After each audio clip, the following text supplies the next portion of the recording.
My best friend insisted I share my husband, stating she loved him before I'd ever known he existed. I'm in love with.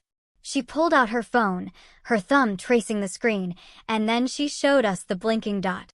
An AirTag. In our car. For months, she'd known.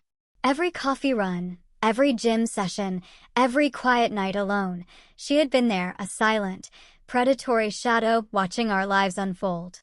The cold dread that washed over me was so profound, it stole the air from my lungs.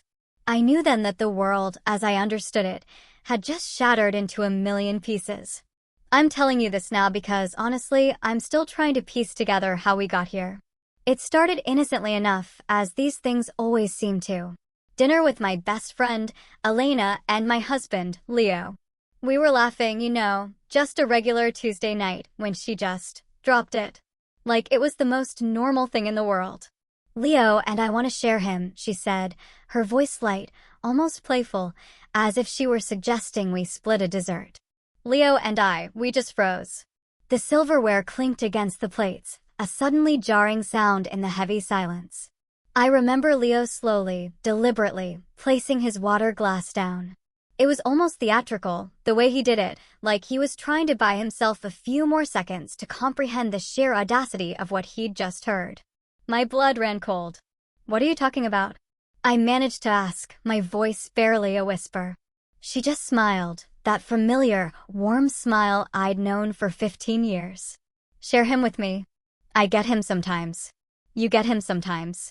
She said it with such disarming casualness, as if she were proposing a custody arrangement for a Netflix subscription, not a human being.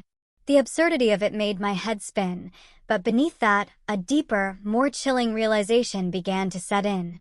She actually believed what she was saying. Why not? She pressed, looking genuinely confused when Leo flat out refused. I met you first.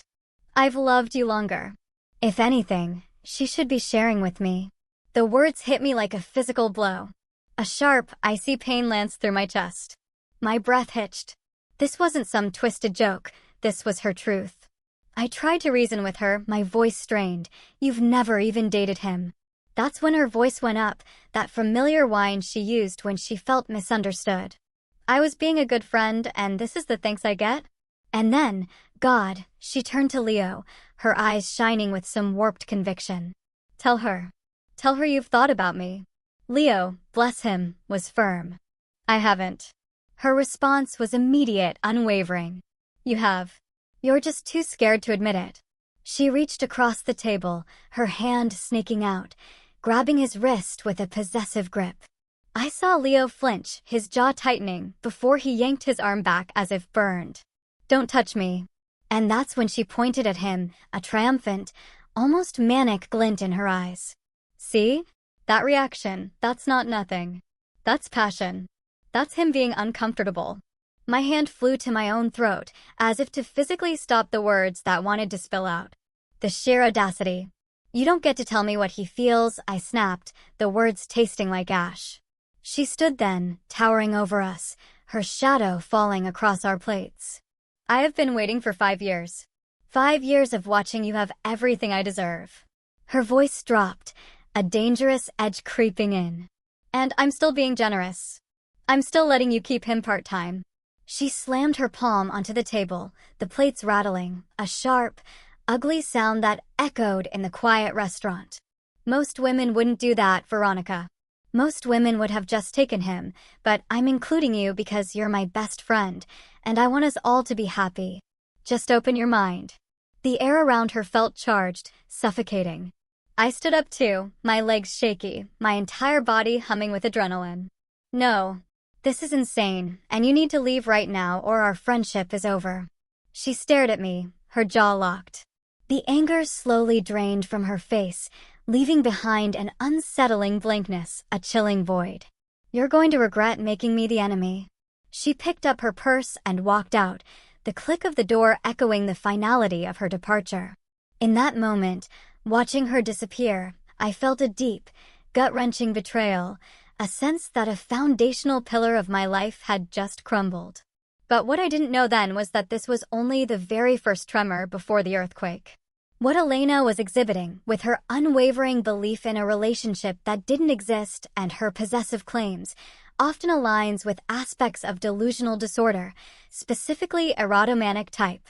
Individuals experiencing erotomania are convinced that another person, usually of higher status, is in love with them, despite clear evidence to the contrary.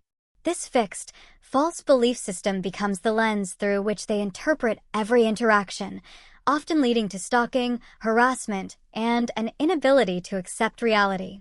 Her insistence on sharing Leo wasn't just a bizarre suggestion, it was a symptom of a profound disconnect from consensual boundaries and societal norms. I sat back down, my hands trembling. Leo's face was ashen. We were up for hours that night, just talking, dissecting every word, every gesture. Elena thinks she left us shaking, sure. She thinks we're too scared to move. But the truth was, we were planning.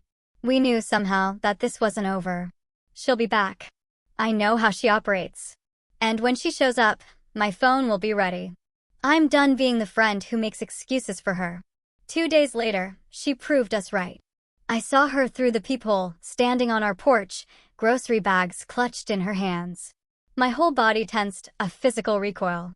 Leo came up behind me, his whisper tight. Is that her? I just nodded, a prickle of cold sweat on my skin.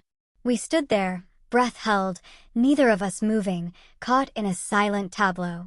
She knocked again, her voice clear through the door. Veronica, I know you're home. Your car's in the driveway. I just want to talk. Leo shook his head, a silent command not to engage. I agreed. No way were we opening that door. I brought groceries, she called out, her voice trying for a light, apologetic tone. All your favorites, the good yogurt, that fancy olive oil you like. I just want to apologize for how the other night went. I came on too strong. I glanced at Leo. His jaw was a tight, rigid line. Don't, he murmured, his voice a low warning. I'm not, I whispered back, my eyes fixed on the door, my heart hammering a frantic rhythm against my ribs. We stayed completely still, two statues holding our breath. After what felt like an eternity, I heard her sigh, a frustrated, put-upon sound. Fine. I'll just leave these here. The yogurt needs to go in the fridge soon or it'll go bad. I really hope you'll think about what I said. I love you both. I just want us all to be happy. I heard the rustle of bags, then the soft scuff of footsteps retreating. Finally, the distant roar of her engine starting, pulling away. Only then did I exhale, a shaky, ragged breath. Leo pulled the curtain back just a fraction, watching her car disappear. She's gone, he said, his voice flat. I opened the door. The bags sat on our welcome mat, an offering. She'd bought everything. My favorite yogurt, Leo's protein bars, the expensive olive oil we saved for special occasions. Tucked into one of the bags, a small note. I'm not giving up on us. Love, E. I showed it to Leo. His face hardened. We should throw all of this away, he said, the disgust evident in his tone. We should, I agreed, a strange resolve settling over me. But we're not going to. He looked at me confused. What do you mean? I picked up the bags, my grip firm. Next time she shows up, we need proof. We need to record everything she says. If she's going to keep pushing, we need documentation. Leo nodded slowly, then his eyes widened. His face went white. Veronica, I need to show you something. He pulled out his phone, his fingers flying across the screen. I should have told you sooner. I didn't want to worry you, and I thought if I just ignored her she'd stop. He handed me the phone. It was a text thread. Hundreds of messages from Elena. All unanswered. The earliest ones were from 8 months ago. Hey, just thinking about you. I had a dream about you last night. Do you ever wonder what it would be like if things were different? They escalated. I know you feel it too. You can't hide from me forever. Why won't you answer me? I see you reading these. I love you so much it hurts. Please just talk to me. The most recent ones were from 3 days before the dinner. I'm going to tell her soon. We can finally be together. Just wait for me. My hands were shaking so hard I almost dropped the phone. 8 months. 8 months of this insidious, relentless pursuit.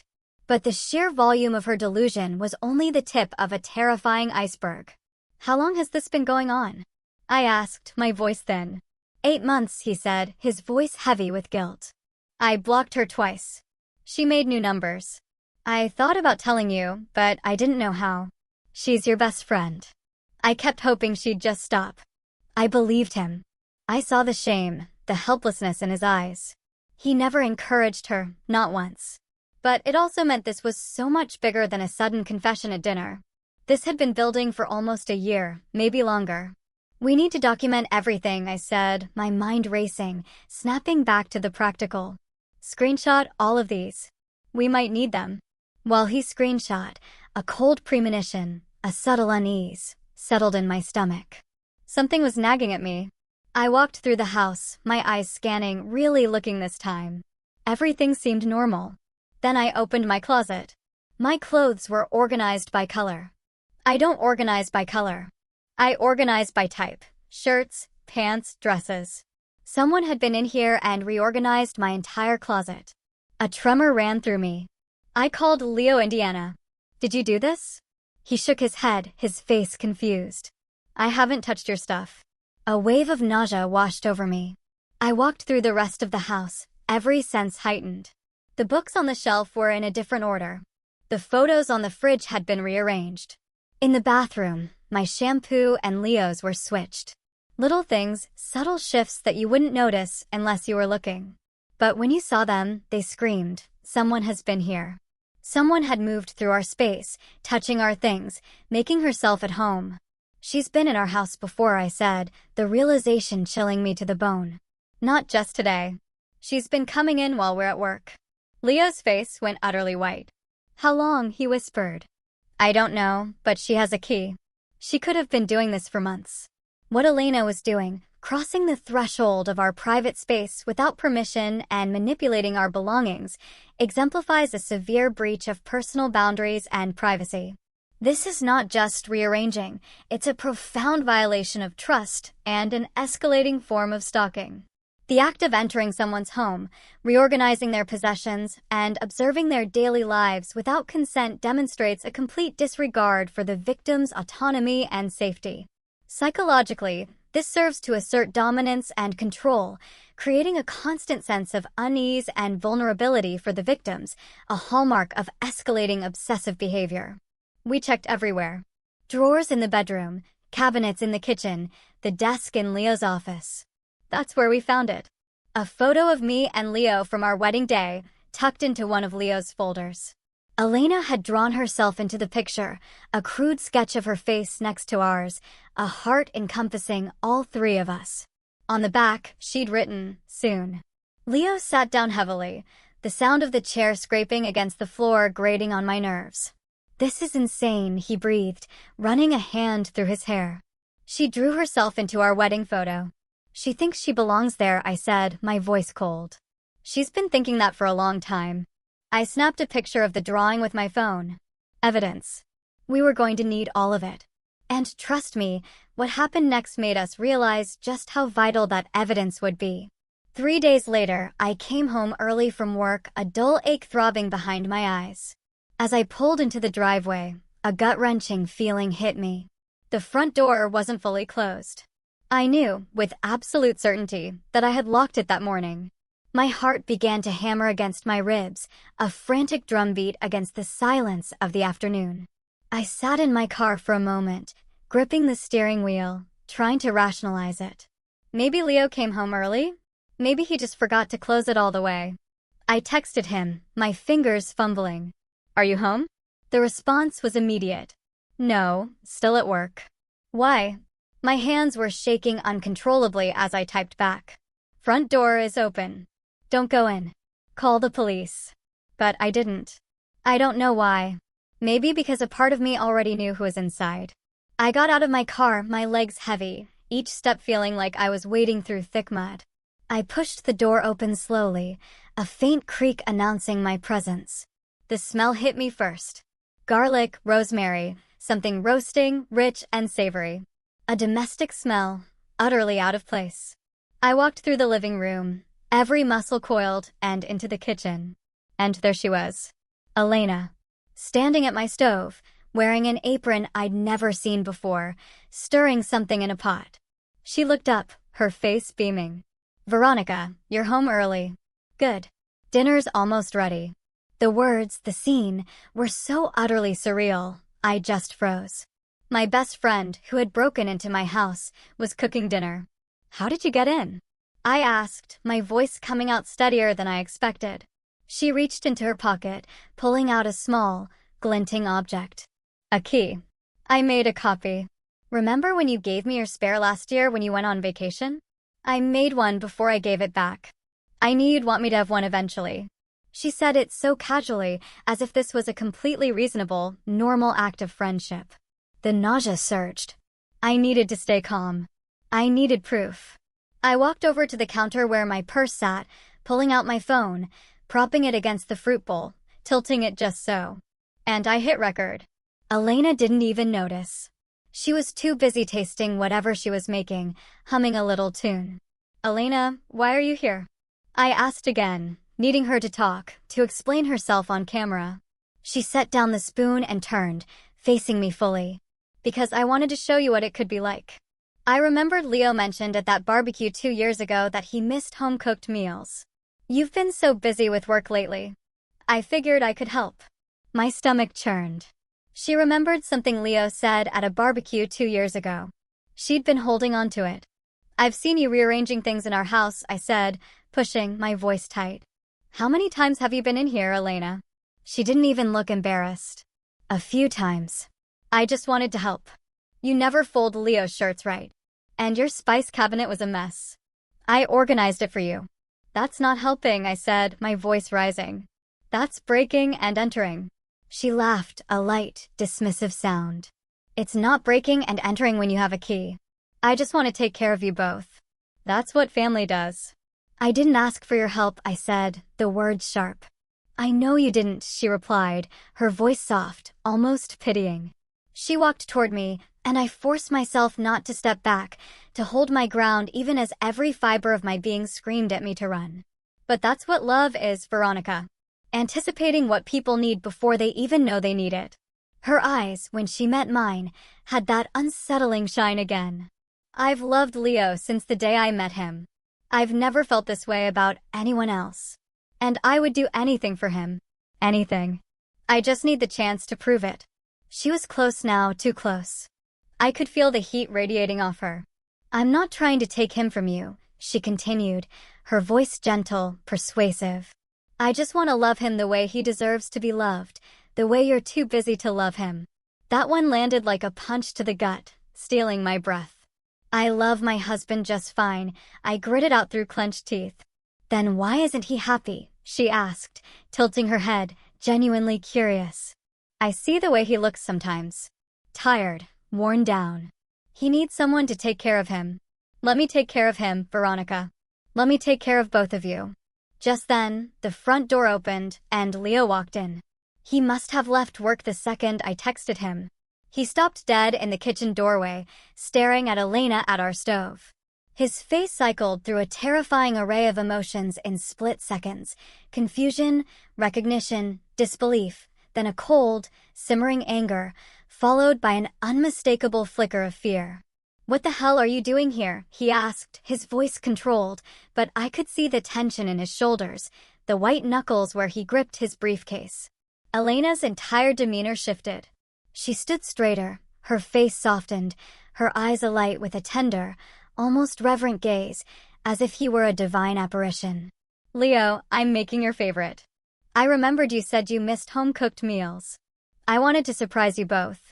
She gestured to the stove, a grand performance. You also remembered the barbecue, I interjected, a cold edge to my voice. 2 years ago.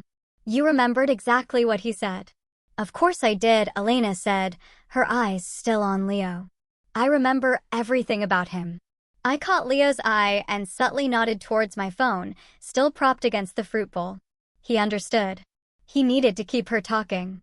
Elena, Leo said slowly, his voice measured, carefully calm.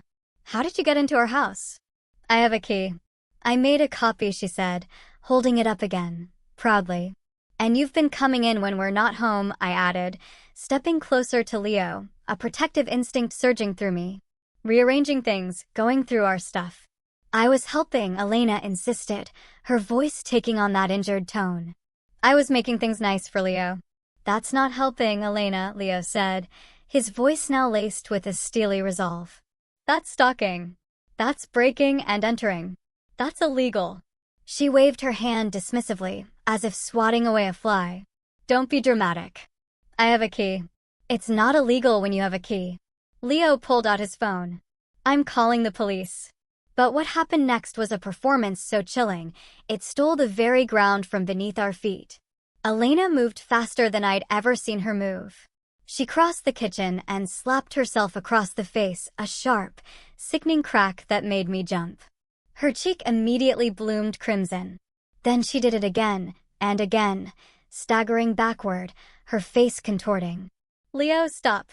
Please, stop hitting me, she screamed, her voice raw, laced with terror. I lunged forward, my instincts screaming, trying to grab her arms. She twisted away from me, clawing at her own neck, leaving angry red marks. Please, Leo, I won't tell anyone. Just stop. She threw herself against the counter, a guttural wail tearing from her throat. Not my face, please. Not my face. Leo was frozen, his hands held up, not touching her, not moving. I finally got hold of her wrists, my voice hoarse. Elena, stop it. Stop. I fumbled for my phone, my fingers slick with sweat, and hit stop on the recording. The second I did, Elena went utterly still. The tears vanished as if someone had turned off a faucet. She looked at my phone in my hand, and then a slow, terrifying smile spread across her face. You didn't think I saw that? Her voice was completely calm now. Completely cold. You were recording, waiting for evidence, but all you got is audio of me begging your husband to stop beating me while you tried to pull him off. She straightened her clothes, wiped her face, a theatrical flourish. She walked over to Leo, and her voice went soft again, almost tender. I'm doing this for us, Leo. Everything I do is for us. One day, you'll see that. She touched his face, a light, possessive caress. He flinched, but he didn't move. She kissed us both on the cheek, a chillingly normal gesture, and then walked out the front door as if nothing had happened. Leo and I stood in our kitchen, the bubbling pot on the stove the only sound. The whole house reeked of the dinner she'd made. My hands wouldn't stop shaking. What just happened? Leo whispered, his voice barely audible. I looked down at my phone, my heart a leaden weight in my chest. I played back the recording. Elena was right. Without the visual, without seeing her hit herself, it sounded exactly like she described. Leo threatening, Elena screaming, me trying to pull him off. The recording was useless. No, it was worse than useless. It was ammunition for her. We have to delete this, I said, my voice cracking. If anyone ever hears it without context. Leo nodded, his face grim. Delete it now. I did. Her self-inflicted harm, presented as an accusation against Leo, is a classic, deeply disturbing example of victim playing and manipulative tactics often seen in individuals with personality disorders, particularly those with strong narcissistic or histrionic traits. This behavior is designed to elicit sympathy, deflect blame, and control the narrative, framing herself as the wronged party and creating a fabricated scenario that could have severe legal consequences for Leo. It demonstrates a profound lack of empathy, a distorted sense of reality, and a willingness to harm herself to achieve her manipulative goals, turning her actions into a weapon against those she perceives as obstacles. We changed the locks that night. We thought that would be the end of it. But sleep wouldn't come. I lay in bed next to Leo, staring at the ceiling, replaying every conversation I'd ever had with Elena, searching for missed signs, for any clue. And then I remembered something. Elena had never let us meet her mom. Not once in 15 years. I'd asked a few times, hey, we should all do dinner sometime. Your mom could come. Elena always shut it down, a strange look on her face, saying her mom was complicated or it wasn't a good idea. At the time, I just figured they had a difficult relationship. But now a cold suspicion crept in. What was she hiding? I got out of bed quietly, grabbing my laptop. I went to Facebook and searched for Elena's mom, Beatrice. It took a while, but I found her through a comment on one of Elena's old posts. The The cover photo was a church. The profile picture was Beatrice standing with a pastor, both smiling. I scrolled. Bible verses, church announcements, bake sales, charity events, posts about family values, raising good Christian children. Elena's profile was the opposite. Carefully curated, nothing controversial, nothing too personal, almost as if her mom was watching. And then I found it. In the comments of a church fundraiser, Beatrice had listed her address for donations. I wrote it down. I woke Leo, showing him everything.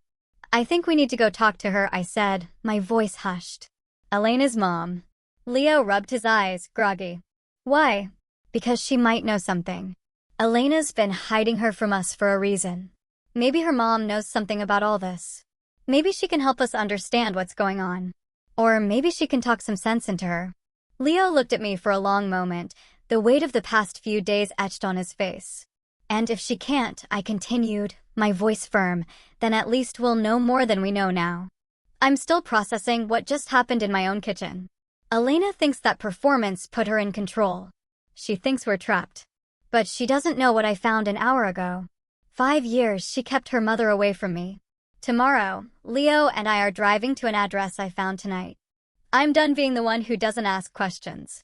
Something tells me Elena is about to regret keeping secrets from me." The next morning, the drive to Beatrice's house, about 40 minutes outside the city, was filled with a tense silence. We talked about what we'd say, rehearsing lines, trying to anticipate questions.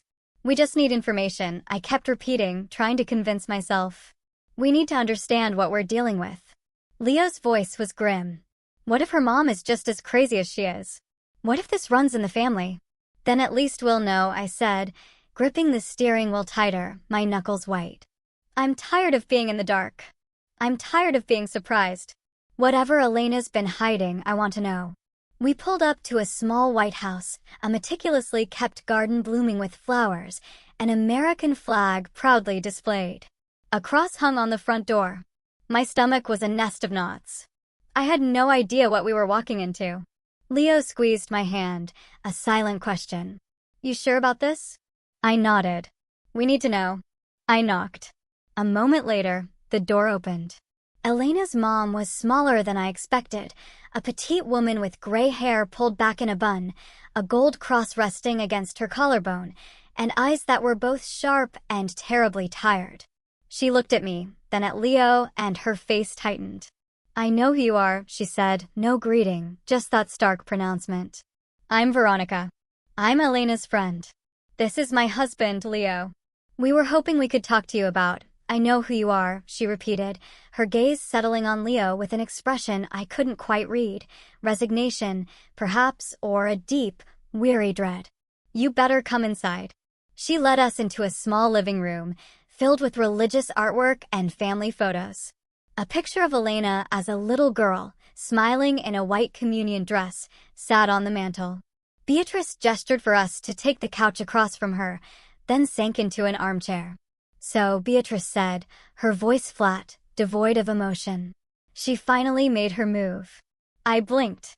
"You know what's happening?" "I know my daughter," Beatrice said, her eyes fixed on some distant point. "I've been waiting for this since the day she told me she met him." She nodded at Leo. "Why don't you start from the beginning? Tell me what she's done." I told her everything. The dinner where Elena made her demand, the groceries, the copied key, the cooking in our kitchen, the months of unanswered texts to Leo, the rearranged house, the wedding photo with Elena drawn in, the self-harm and the fake accusation, the useless recording. Beatrice listened, her face utterly expressionless. When I finished, she closed her eyes for a long moment, taking a slow, shaky breath. When she opened them, she looked older somehow, the lines around her eyes deeper, more pronounced. "I hoped she'd grown out of this," she said quietly, her voice tinged with regret. "I really thought the therapy had worked." "Grown out of what?" I asked, a new knot forming in my stomach. "What do you mean?" Beatrice stood and walked to a cabinet, pulling out a photo album. She brought it back and set it on the coffee table between us. "She told me she met Leo about 5 years ago. You were all at some party together. She came home that night and talked about him for 3 hours. 3 hours, Veronica. She didn't sleep. She just talked and talked about this man she'd met and how he was perfect and how they were going to be together. She opened the album. It was full of pictures of Leo, printed from social media. Some I recognized from my own posts, but many I'd never seen before. Leo in the background at parties, walking down the street, coming out of buildings. Elena had been following him, photographing him, for years. "This is the one I found first," Beatrice said, pointing to a page near the back. It was a shrine. Candles arranged around Leo's photos. A journal lying open, filled with his name written over and over. Mrs. Elena. Elena and Leo forever. Our wedding day. Names for their children. I made her destroy it. Beatrice continued, her voice hollow. She didn't speak to me for 2 weeks. I felt like I was going to throw up. This wasn't an obsession that started at that dinner. This had been building for 5 years. "When did you find out about me?" I asked, my voice small, barely a whisper. Beatrice looked at me, her tired eyes holding something that might have been pity. "She called me sobbing the night she found out you two were dating. She called me every night for months. She'd cry herself sick. She stopped eating. She went to church every single day and prayed for your relationship to fail. She lit candles asking God to bring Leo back to her as if he'd ever been hers in the first place." Leo leaned forward, his face pale, his voice strained. "How long has this been going on?" The full truth. Beatrice's face crumbled for just a second before she composed herself, a fragile mask falling back into place. "When you two got engaged, Elena stopped eating completely. I had to force her to drink water. She lost 15 pounds in 3 weeks. And when you got married," her hands were shaking. "What happened when we got married?" I asked, dread coiling in my gut. Beatrice wiped her eyes, a single tear tracing a path through the dust on her cheek. "She tried to end her life. Swallowed a bottle of pills the night before your wedding. I found her on the bathroom floor. I got her to the hospital just in time. She was in the psych ward for 3 days. She made me swear never to tell anyone." The room tilted. 15 years of friendship. Sleepovers, secrets, late-night phone calls. And the whole time, Elena had been building this fantasy world where Leo belonged to her. She'd tried to kill herself because he married me, and she'd never said a word.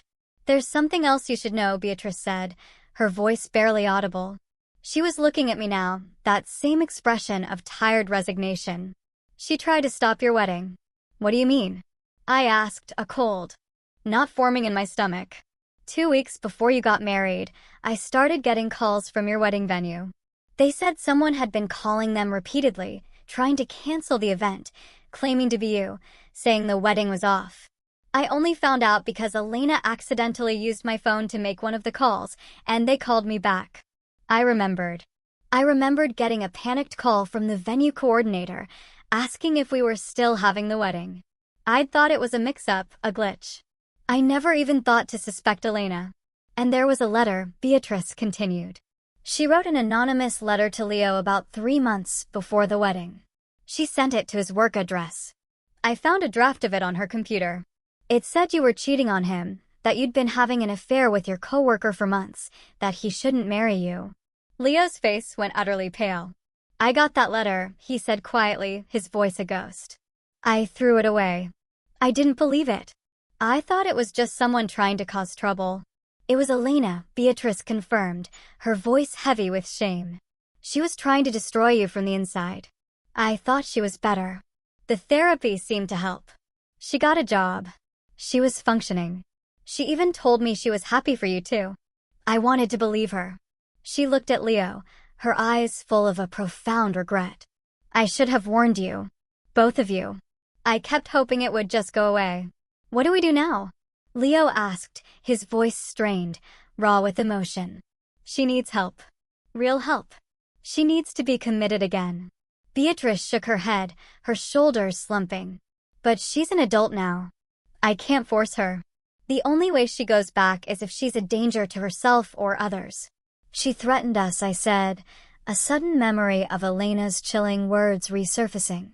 "She said we'd regret making her the enemy."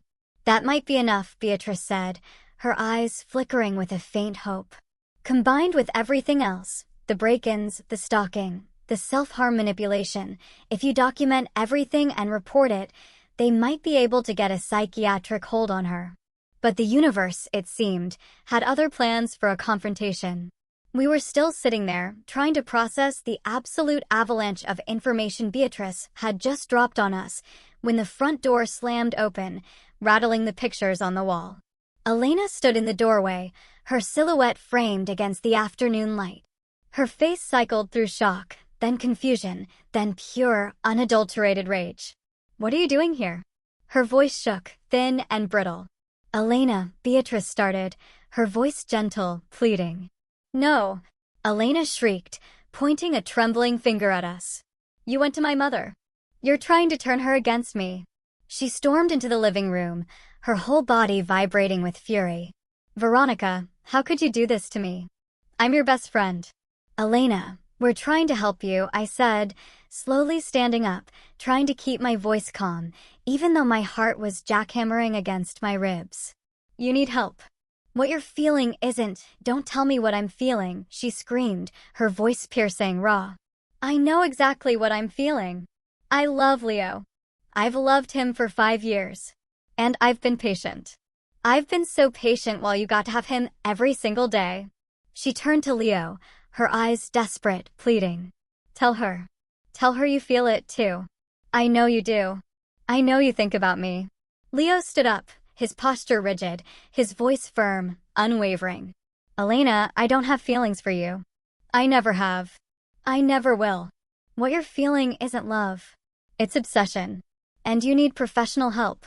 Elena's face twisted, contorted with a grotesque mask of hurt and anger. "You're lying. You're both lying. You're trying to make me look crazy." "Honey," Beatrice said gently, her voice cracking. "You need to listen to them. You need to go back to the hospital. Get help. Like before." Elena spat, backing away from all of us, her eyes wide, wild. "I'm not going back there. I'm not crazy. I'm the only one who sees things clearly. I love him. Why is that so hard for everyone to understand? How did you even know we were here?" I asked, my voice barely a whisper, the question a desperate claw at the last shred of normalcy. Elena smiled. It was the wrong smile. Too wide, too sharp, devoid of warmth. She pulled out her phone and showed us a map with a blinking dot. "AirTag in your car. I put it there months ago. I always know where you are, Veronica. I always know where he is. I know when you go to work. I know when you go to the gym. I know when you're home alone." She looked at Leo, a chilling intimacy in her gaze. "I know when you're home alone too." My blood ran cold, a glacial river flowing through my veins. She'd been tracking us. For months. Every move. "I know everything about you, Leo," Elena continued, her voice shifting, almost dreamy now, like a lullaby woven from nightmares. "I know you get coffee every morning at the same place. I know you go to the gym on Tuesdays and Thursdays. I know you call your mom every Sunday at 2 o'clock. I know you hate olives, but you eat them anyway because Veronica puts them in her salads. I know you talk in your sleep sometimes. I've watched you through your window." Leo took a step back, his face gray, aghast. "You've been watching me through my window?" "Our window," Elena corrected, her voice soft, possessive. "It's going to be our window soon." Beatrice stepped forward, her voice firm, unwavering. "Elena, this has to stop. You're going back to the hospital tonight." "I'm not going anywhere without him." Elena's voice went flat. Deadly calm. "If I can't have Leo, then no one can." The temperature in the room plummeted. The chilling weight of her words settled like a shroud over us all. "I don't even know who my best friend is anymore." Elena's eyes darted between us, her mother, me, Leo. 3 people standing against her. Her breathing grew shallow, ragged, her hands clenched into fists at her sides. "You're all against me," she said, her voice cracking, frail. "My own mother, my best friend, the love of my life. Everyone I care about is standing in this room looking at me like I'm some kind of monster." "You're not a monster, Elena," Beatrice said softly, tears now streaming down her face. "You're sick. And we want to help you get better." "I'm not sick." Elena screamed, the sound sharp, desperate, making all of us flinch. "I'm in love. That's not a sickness. That's the most natural thing in the world. She turned to Leo, her whole demeanor shifting, becoming softer, pleading, heartbreaking. Leo, please. You have to understand. I've given up everything for you. I've waited for years. I prayed for you. I starved myself for you. I almost died for you. And this is what I get? Leo's face was pale, but his voice was steady, firm, unyielding. Elena, I never asked you to do any of that. I didn't know you were doing any of that. And even if I had known, it wouldn't change anything. I don't have feelings for you. I love Veronica. I chose Veronica. That's never going to change. Elena flinched like he'd hit her, her face crumbling for just a second. Then her face hardened again, a mask of cold fury. She turned to me, her voice low, venomous. This is your fault. You stole him from me. You knew I loved him, and you took him anyway. That's not true, I said, my voice rising in indignation. I didn't know anything about how you felt. You never told me. I didn't have to tell you. You should have seen it. You should have stepped aside. That's what a real friend would do. You don't understand, Elena said, her voice rising in pitch, her eyes fixed on Leo with an intensity that made my skin crawl. We're meant to be together. I've seen the signs. Remember when you held the door for me at that coffee shop 3 years ago? You looked right at me and smiled. That was a sign. Elena, that's just being polite, Leo said, his voice laced with exhaustion. No, it wasn't. You held it for an extra second. You wanted me to notice. And remember at Veronica's birthday party when you asked if I wanted the last slice of cake? You gave it to me because you wanted to take care of me. That's love, Leo. That was I was being nice to my wife's friend. You were being nice because you love me. Elena's voice was getting higher, shrill. And that time at the beach when you put sunscreen on my back because Veronica's hands were full. You touched me. You wanted to touch me. I felt it. I felt sick, a wave of revulsion washing over me. She'd been collecting these moments, mundane, ordinary interactions that meant absolutely nothing, and she'd twisted them into proof of a fantasy that existed only in her mind. What about our wedding? I asked, my voice harder than I meant it to be. What sign did you see there? Elena's face flickered, a momentary break in her delusion. That was a test. God was testing my faith. Testing how much I was willing to sacrifice for love. You tried to kill yourself the night before, I said, my voice flat, devoid of emotion. Your mom told us everything. She shouldn't have told you that. Elena shrieked, her voice cold, hard. That was private. You sent a letter to Leo calling me a cheater. You tried to cancel our wedding venue. You've been sabotaging us from the beginning. I was fighting for my love. Elena shouted, her voice echoing in the small room. I was fighting for what's mine. And I almost won. If that stupid venue coordinator hadn't called Mom back, you never would have made it to that altar. Beatrice stepped towards her daughter, her hand outstretched. Elena, honey, you need to calm down. We're going to call Dr. Dixon. We're going to get you some help. Don't touch me. Elena shoved her mother back hard. Beatrice stumbled, catching herself on the arm of a chair, a gasp escaping her lips. You've never believed in my love. None of you do. She turned back to me, her eyes wild, unfocused. If I can't have him, you don't get to keep him either. She lunged at me. Leo moved faster. He stepped between us, catching Elena before she could reach me. She thrashed against him, screaming, clawing at his arms. Let me go. She ruined everything. He was supposed to be mine. Leo held her tight, his arms wrapped around her from behind, pinning her arms to her sides. She kicked and twisted, a primal scream tearing from her throat, but he didn't let go. Beatrice was already on the phone, her voice shaking as she gave the 911 operator her address. Do you feel it? Elena asked suddenly, her voice eerily calm, the struggle having ceased. Right now, you're holding me. Don't you feel how right this is? I feel nothing, Elena, Leo said, his voice tired, heavy with a profound sadness. I feel nothing but sorry for you. You're lying. I can feel your heartbeat against my back. It's racing. That's because of me. That's because I'm scared of you, Leo corrected, his voice flat. Sirens wailed in the distance, growing louder. Elena's head snapped up, panic flooding her face, erasing the last vestiges of her delusional calm. No, no, no, no. I'm not going back there. Leo, please. I'll do anything. I'll share. I'll take whatever you give me. Just please don't let them take me. Leo didn't let go. You need help, Elena. This is the only way. I can change. I can be better. I'll stop coming to the house. I'll delete the AirTag. I'll do whatever you want. Just please, please don't send me back there. Her voice broke completely, dissolving into ragged sobs. You don't know what it's like in there. The white walls, the medication that makes you feel like you're underwater. The way they look at you like you're broken. You are broken, Elena, I said, the words escaping my lips before I could stop them, harsher than I intended. But I was done. You've been broken this whole time, and none of us saw it. She went still in Leo's arms. When she spoke again, her voice was different. Hollow. I'm not broken. I'm just someone who loves too much. That's not a crime. What you've been doing is a crime, Leo said, his voice cold, definitive. The stalking, the break-ins, the threats. I never threatened anyone. You said if you can't have me, no one can. What does that mean, Elena? What were you going to do? She didn't answer. The sirens were getting closer, the pulsing red and blue lights already visible through the window. Elena's body started trembling, a fine, uncontrollable tremor. I wasn't going to hurt anyone, she whispered, her voice barely audible. I just wanted you to love me. I just wanted someone to pick me for once.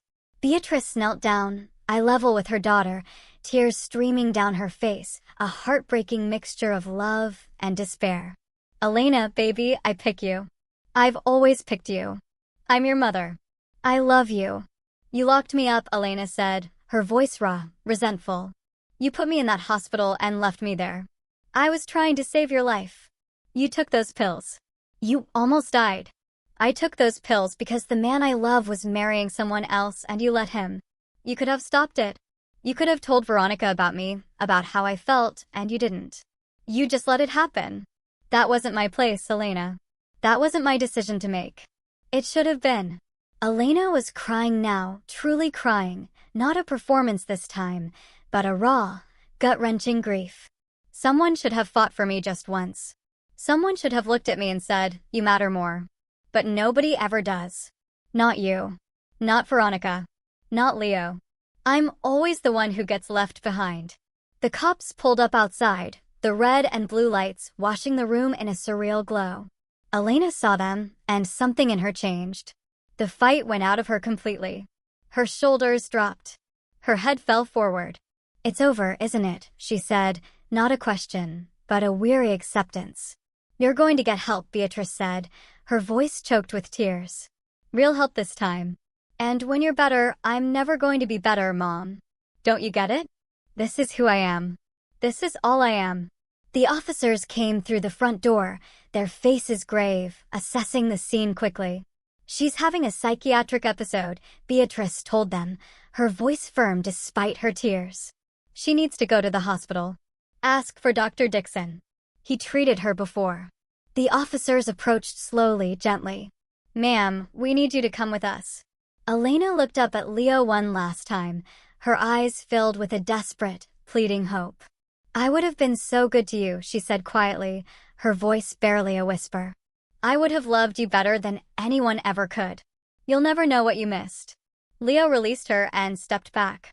The officers took her gently by the arms. She didn't fight them. She didn't scream. She just walked between them, her steps slow, like she was sleepwalking, like she'd already left her body behind. At the door, she stopped and turned back. Her eyes found Leo's across the room. I'll wait for you, she said. However long it takes. I'll wait. They put her in the back of the car. Through the window, I could see her pressing her face against the glass, still watching Leo, still waiting for him to change his mind, to run out and tell her it was all a mistake. He didn't move. The car pulled away, the sirens fading into the distance, taking her with them. Leo came and stood beside me in the doorway, neither of us speaking.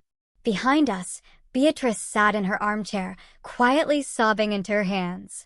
It's over, Leo said finally, his voice hoarse, hollow. Is it? I asked, the question hanging heavy in the air, a knot of uncertainty tightening in my chest. I didn't know if I believed it.